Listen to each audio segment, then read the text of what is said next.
नमस्कार मित्रों, मैं ज्योतिष राज अमितास्तिक आप लोग को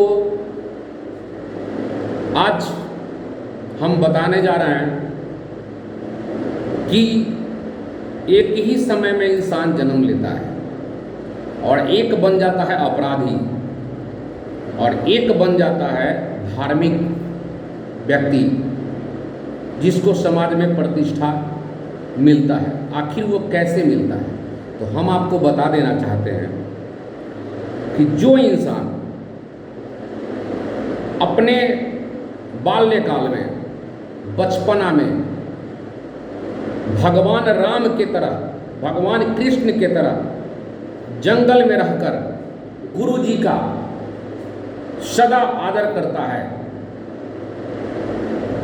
वो भगवान श्री राम और कृष्ण के तरह जंगल में गुरु जी के कुटिया में जाकर पढ़ता है, वो राजा के पुत्र होते हुए वो दुख काटते हैं। अपने पढ़ाई काल समय में, बाल्यावस्था में वो उनको भुला दिया जाता है कि आप एक राजा के पुत्र हैं, आप एक राजा के पुत्र हैं, बहुत बड़े परिवार के, और उनको एक गरीब व्यक्ति के बच्चा के साथ बैठा दिया जाता है, क्योंकि शिक्षा समान स्तर से मिलना चाहिए, एक स्तर से मिलना चाहिए। गरीब पिता के पुत्र भी वहाँ पर बैठ के पढ़ते थे गुरुजी के यहाँ, और एक राजा के बच्चे भी पढ़ाई करते थे जंगल में और लकड़ी काट के लाते थे, भोजन बनता था, उसके बाद वो भोजन ग्रहण करते थे। वो उस वक्त राजा के पुत्र नहीं थे, वो एक उस वक्त भिक्षाटन करके लाते थे और भोजन बनता था और सारे लोग, गरीब अमीर के बच्चे, विद्यार्थीगण एक साथ बैठ के भोजन ग्रहण करते थे। वो अनुभूति आज के समय में अगर जिसके पास नहीं है वो आदमी को बहुत कष्ट होता है। आज के समय में थोड़ा रुपया हुआ और बच्चे को मन बढ़ाना स्टार्ट कर देते हैं, उन्हें कमियां खलने नहीं देते हैं। लगता है कि हम राजा के बेटा हैं और उसको कमी महसूस नहीं होता है और वो मनबढ़ू किस्म के बनते जाते हैं, उनको गरीबी एहसास नहीं होता है। इस स्थिति में वो मनबढ़ू किस्म के व्यक्ति हो जाते हैं।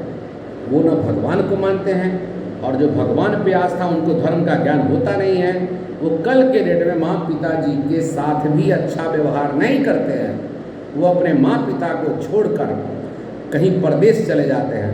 वो अपने परदेश से जब तक आए तब तक पता चलता है कि माँ पिताजी का चिता जल गया, माँ पिताजी का लाश इंतजार में सड़ गया। इस स्थिति में जो भी अभी के जो गरीब छात्र हैं, जो गरीबी देखे हैं, दूर दराज के हैं, शहर में आके पढ़ते हैं, उनको लगता है कि हम एक गरीब व्यक्ति हैं, हमें सिर्फ पढ़ना चाहिए और पढ़ के आगे बढ़ना चाहिए।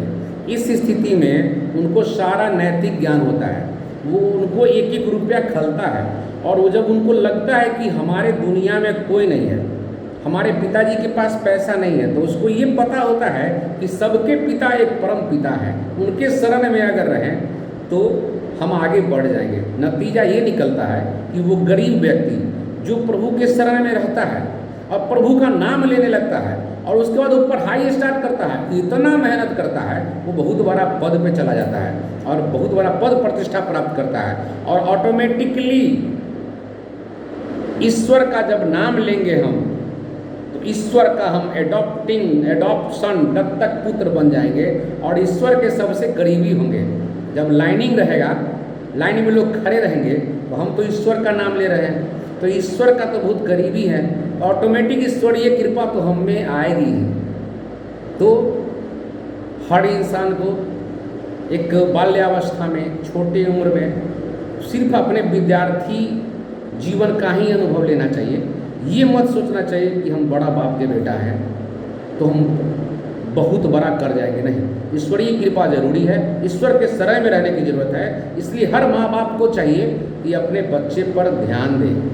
अगर बच्चे पर ध्यान नहीं देगा तो उसका बच्चा गरीबी देखेगा नहीं, या उसको छोटी छोटी चीज़ का कमी आएगी नहीं। जब कमी नहीं आएगी तो वो जब पापा जी हर चीज़ देवे करेंगे तो पापा जी को मनाएंगे, क्यों मनाएगा वो बच्चा?